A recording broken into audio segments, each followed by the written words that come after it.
السلام علیکم ورحمۃ اللہ تعالی وبرکاتہ۔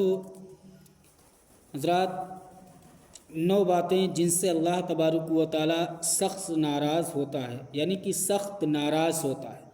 اس سے پہلے آپ میرا پورا ویڈیو دیکھنا اور ان باتوں کو سمجھنا،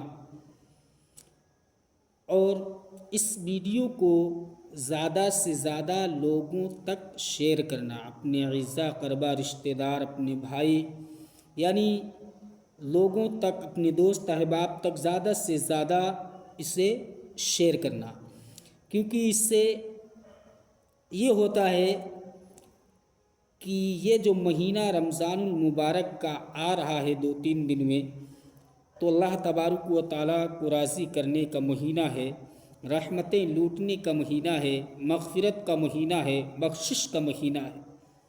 تو حضرات، یہ 9 باتیں لازمی آپ حضرات پوری باتیں سن لیں، اور اگر دل کہے تو لوگوں تک ضرور شیئر کریں۔ نمبر 1، اولاد اور خاص کر بیٹی کو گالی دینا۔ یعنی بہت سے حضرات ہمارے ایسے ہیں جو اپنی بیٹیوں کو، اپنی بہنوں کو گالیاں دیتی ہیں۔ حضرات، بہن بیٹی کی گالی دینا، اللہ تبارک و تعالیٰ اس بندے سے سخت ناراض ہوتا ہے۔ نمبر 2، دل میں بغض رکھنا، یعنی کہ کسی سے اگر کوئی چیز تناؤ ہو گیا یا کسی چیز کا بوال ہو گیا تو دل میں بغض نہ رکھا کیجیے۔ بغض رکھنے والا اللہ تبارک و تعالیٰ اس کا سخت، یعنی اس سے اللہ تبارک و تعالیٰ سخت ناراض رہتا ہے۔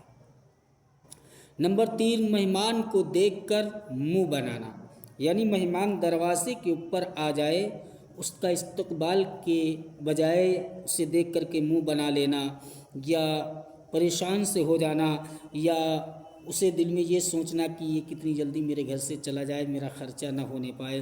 حضرات، یہ کیوں بھول جاتے ہیں کہ مہمان کے آنے سے گھر میں برکتیں آتی ہیں؟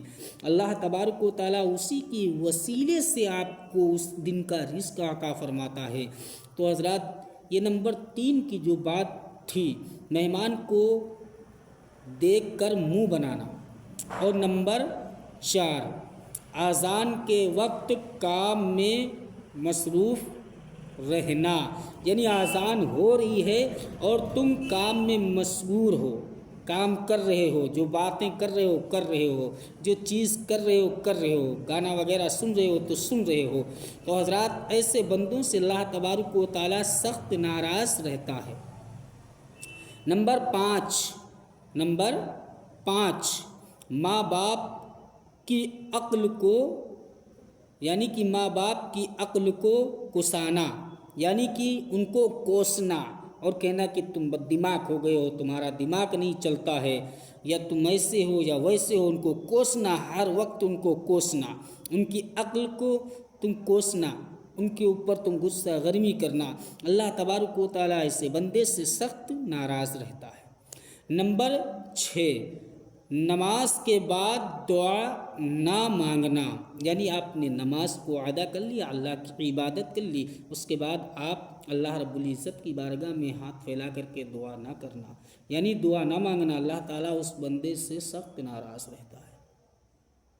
نمبر 7، دسترخوان پر باتیں کرنا، یعنی دسترخوان کھانے کی جگہ، یعنی کہ جب کھانا لگ جاتا ہے تو دسترخوان پر لگتا ہے تو بہت سے حضرات ہمارے ایسے جو جا کر کے بیٹھتے ہیں، باتیں شروع کر دیتے ہیں۔ اللہ کا شکر ادا کیجئے اور اللہ تبارک و تعالیٰ کا شکریہ ادا کیجئے، اور اللہ تبارک و تعالیٰ کے نام سے اس کھانے کو شروع کیجئے۔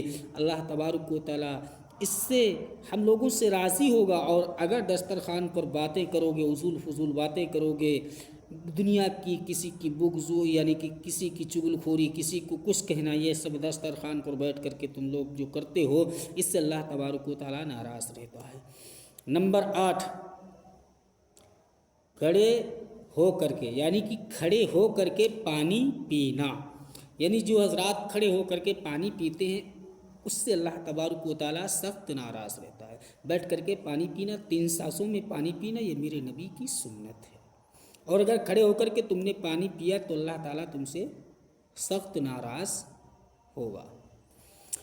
نمبر 9، وضو کی حالات میں، یعنی کہ آپ وضو کر رہے ہو، وضو کے حالات میں کفر کے الفاظ ادا کرنا، یعنی بولنا، کفریہ الفاظ بولنا، کسی کے بارے میں یا کسی کو الٹا سدھا کہنا یا کسی کی چگلی چئی وضو کرتے کرتے کہہ دینا، تو اس سے اللہ تبارک و تعالیٰ ناراض رہتا ہے۔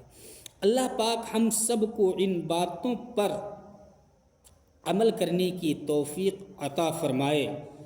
اور حضرات، ان باتوں پر عمل کرنے کی مطلب یہ ہے کہ جو اس میں باتیں بتائی گئی ہیں ناراضگی والی 9 باتیں، ان سے اللہ چھٹکارا عطا فرمائے، اور ان باتوں پر عمل کرنے کی، جیسے اولاد، خاص کر اولاد کو گالی نہ دینا، دل میں بغض نہیں رکھنا، اور مہمان کو دیکھ کر کے منہ نہیں بنانا ہے، مہمان کا استقبال کرنا ہے، اذان کے وقت ہر کام کو روک دینا ہے، ہر چیز کو بند کر دینا ہے، اذان کو سماعت کرنا، اس کو دہرانا ہے ان لفظوں کو، ماں باپ کی عزت کرے، ماں باپ کے ساتھ حسن سلوک کرو، نماز کے بعد دعا ضرور مانگو، اللہ تمہاری دعاؤں کو قبول فرماتا ہے، دسترخوان پر جب بیٹھو تو اللہ تبارک و تعالیٰ کا شکر ادا کرو، اور اللہ تبارک و تعالیٰ کے نام سے شروع کرو، بسم اللہ الرحمن الرحیم پڑھو، بسم اللہ وعلی برکت اللہ ضرور پڑھا کرو، اور کھڑے ہو کر کے پانی ہرگز نہ پیو، اور بیٹھ کر کے پانی پیو، نبی کی سنت پر عمل کرو۔ وضو کے حالات میں درود شریف پڑھو، کلمہ شہادت پڑھو، اور درود شریف یعنی وضو کے شروع میں بسم اللہ پڑھو، بسم اللہ سے شروع کرو، کلمہ شہادت پڑھو، اور کلمہ شہادت پڑھ کر کے آخر میں پہنچو تو درود شریف کا ہدیہ نشاور میرے آقا کریم صلی اللہ تعالیٰ علیہ وسلم کی بارگاہ میں پیش کرو۔ اللہ ان باتوں پر ہم لوگوں کو عمل کرنے کی توفیق عطا فرمائے۔ السلام علیکم ورحمۃ اللہ تعالیٰ وبرکاتہ۔